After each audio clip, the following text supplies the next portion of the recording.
Hello friends, मैं शंकर स्वागत करता हूं आपके अपने यूट्यूब चैनल शंकर एजुकेशनल अड्डा में।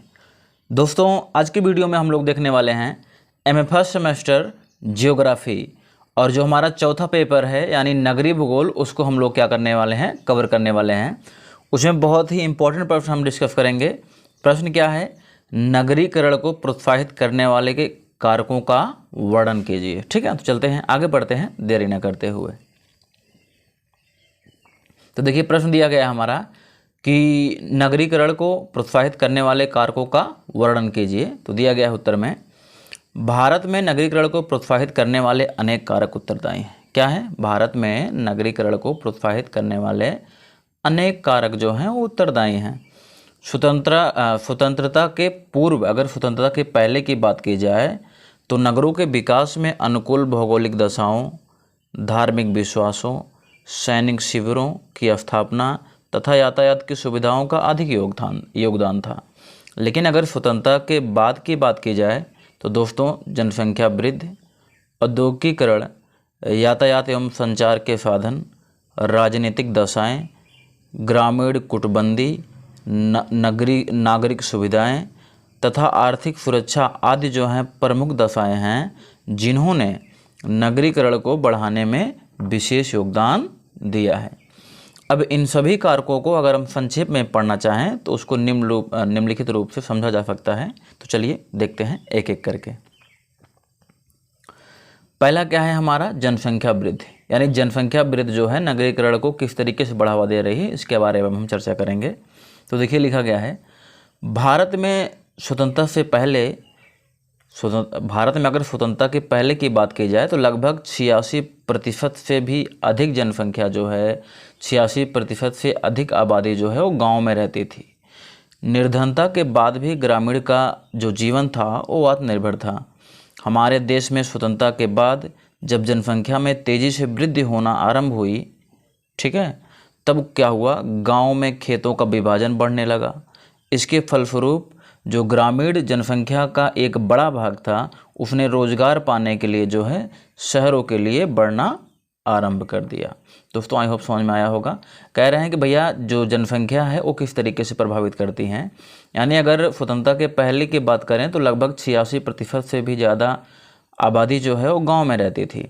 गरीबी थी, निर्धनता थी, तब भी लोगों का जीवन जो था उस समय आत्मनिर्भर था। लेकिन स्वतंत्रता के बाद क्या हुआ, जैसे जब तेज़ी से जनसंख्या में वृद्धि हुई तो लोगों का जो गांव में खेत था उनका विभाजन होने लगा। इसके फलस्वरूप क्या हुआ, जनसंख्या जब विभाजन होने लगा तो लोगों को ज़मीनें कम पड़ने लगी। इससे क्या हुआ, जनसंख्या का एक बड़ा भाग जो है, ग्रामीण जनसंख्या का एक बड़ा भाग जो है वो रोज़गार पाने के लिए नगरों की ओर बढ़ना आरंभ कर दिया गया। ठीक है ना, इससे आपके नगरीकरण में वृद्धि होती है। अगला प्रश्न देखते हैं, मतलब अगला टॉपिक क्या है हमारा? अगला है औद्योगिक विकास किस तरीके से नगरीकरण में बढ़ावा देता है, उसके बारे में जान लेते हैं। तो दिया गया है, भारत में जैसे जैसे औद्योगिक विकास के फलस्वरूप विभिन्न क्षेत्रों में मशीनों द्वारा बड़ी मात्रा में उत्पादन बढ़ता गया, गांव के कुटीर उद्योग धंधे, हस्तशिल्प नष्ट होने लगे। मतलब जैसे जैसे भारत में औद्योगिक विकास की स्थापना हुई, क्षेत्रों में जो है आपका बड़ी बड़ी मशीनें आ गई, तो इससे जो गांव में कुटीर उद्योग थे, जो लघु उद्योग थे, ठीक है ना, और मतलब हस्तशिल्प जो थे, हाथ से जो कलाएं होती थीं, वो सारी चीज़ें नष्ट होने लगी। इन उद्योग धंधों से क्या होता था, जो लोग इनमें बिजी रहते थे, जो लोग इसमें व्यापार पाते थे, उन व्यक्तियों में क्या हुआ, बेरोजगारी बढ़ने लगी।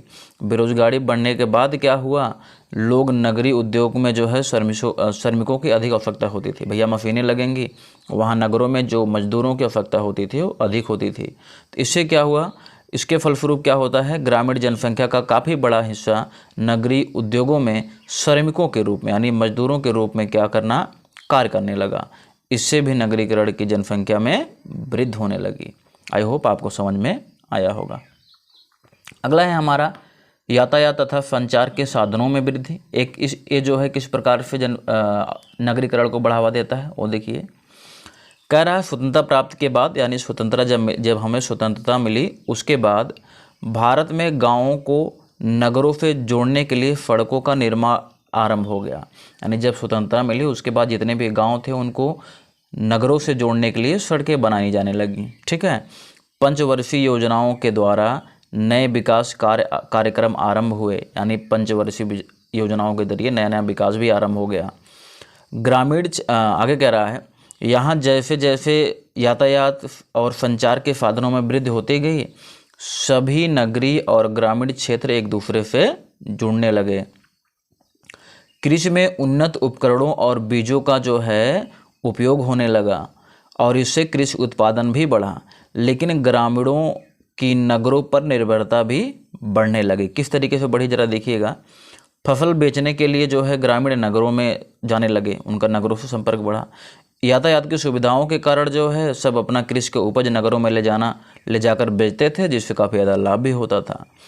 इससे क्या होता था, नगरीय जनसंख्या बढ़ने के साथ ही नगरीय विशेषताओं का भी ग्रामीण समुदाय में प्रसार होने लगा। लोगों से कहने लगे गांव में आकर, भैया अगर अपनी फसल आप शहरों में बेचेंगे तो काफ़ी ज़्यादा मुनाफा होगा। यही कारण है कि आपका नगरीकरण में वृद्धि होने लगी। चलिए अगला देखते हैं।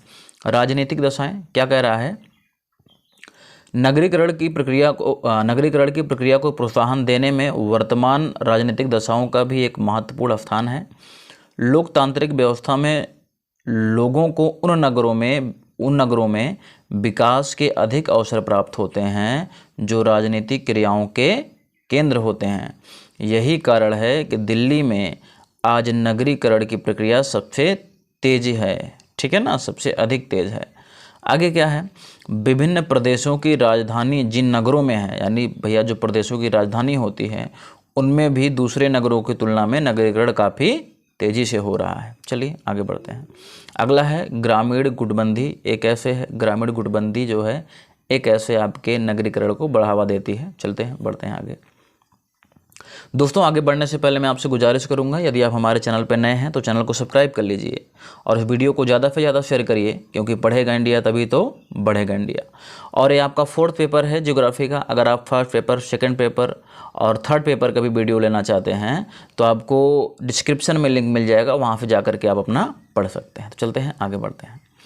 देखिए दिया गया है, भारत में स्वतंत्रता के बाद ग्रामीण स्तर पर राजनीतिक गतिविधियों से होने वाले वृद्धि तथा विकास कार्यक्रमों से प्राप्त होने वाले विभिन्न लाभों के फलस्वरूप ग्रामीण गुटबंदी तेजी से बढ़ती जा रही है। इस गुटबंदी के कारण गांव में तरह तरह के संघर्षों, तनाव में भी वृद्धि होने लगी, मतलब तमाम प्रकार की समस्याएं उत्पन्न होने लगी। इस दशा में गांव में रहने वाले बहुत से व्यक्ति अपने जीवन को असुरक्षित समझकर नगरों में आकर रहना प्रारंभ कर देते हैं। यही कारण है कि ग्रामीण गुटबंदी से भी नगरीकरण को बढ़ावा मिला है। चलिए वर्तमान शिक्षा प्रणाली देख लेते हैं। ये जो है किस तरीके से नगरीकरण को बढ़ाती है, किस तरीके से नगरीकरण को प्रोत्साहित करती है। देखिए लिखा गया है, ग्रामीण क्षेत्रों में शिक्षा प्राप्त करने वाले जो युवक हैं वो साधारणतः जो है खेती जैसे परंपरागत व्यवसाय को करना पसंद नहीं करते हैं। मतलब भैया जो गांव में पढ़े लिखे लोग होते हैं वो खेती में काम करना नहीं पसंद करते हैं। उनका प्रयत्न नगर में स्थित कारखानों तथा अथवा व्यक्तिगत प्रतिष्ठानों में नौकरी करके जीवन यापन करना होता है। जो लोग गांव में पढ़े लिखे होते हैं उनका क्या लक्ष्य होता है, क्या प्रयत्न, क्या कोशिश होती है कि नगरों में जाकर के जो बढ़िया से ऑफिस वगैरह हैं, कार्यालय हैं, कल कारखाने हैं, उनमें जाकर के नौकरी करके अपना जीवन यापन करना, ठीक है। नगर में शिक्षा ग्रहण करने के बाद गाँव का जीवन उन्हें अनुपयुक्त दिखाई देने लगता है।